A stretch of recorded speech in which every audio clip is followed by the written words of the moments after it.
Yan po mga kaswabe, galing lang po kami sa Fountain Plaza ng Alawan. At ngayon naman po ay papunta naman po kami sa night market naman ng Alawan. Ayan mga kaswabe, kita nyo, naglalakad kami papunta ron. Ayan, nakasama si Parang Bernard at siyempre ang aking kabrad na Roland. Kami sa Mga kaswabe, titignan po natin ang ang kanluran ng Alawan. Kasi meron po itong Christmas tree na napakataas. Siyempre, yan po mga kasabi, yan po ang ating tatalakayin ngayon. Yan po mga kasabi, talagang po pinaganda po ng ating mabuting mayor, Osel Kartihan. Yan po ang tree na napakataas.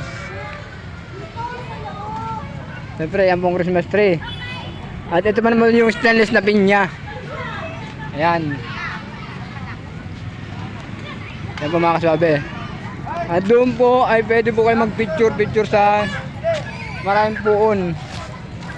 Yan po mga kasabi. Dito naman po tayo sa maraming colorful light. Yan po mga kasabi. Yan, kitang-kita nyo mga kasabi.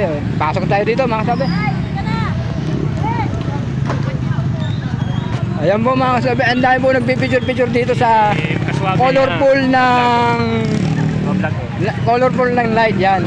Ayun po mga nagpipicture po sila rito. Ay gusto nyo pong pumunta, pwede pong pumunta dito. Siyempre, colorful light. Pwede magpicture lahat ng tropa o barkada o mag-asawa, buong pamilya. Pwede po magpicture dito anytime po kayo. Dahil sa nananapit pong Kapaskuhan, siyempre nananabik ang mga kamataan. Yan. Sige po mga kasabi, kitang-kita nyo po mga kasabi. Oh. Ayan po sila, nagpipicture. Ayan. At lalabas po tayo sa na po tayo dito sa punong-puno ng inaw. Makulay na Christmas lights, siyempre. Titingnan po natin yung labas ito.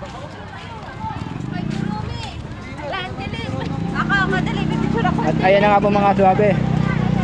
Ayan, kita nyo muna itaas ko. Pinya yan. Ayun o. Ito yung mga suwabe. At muli, magandang gabi po sa inyo lahat. At maligayang Kapaskuhan sa inyo lahat.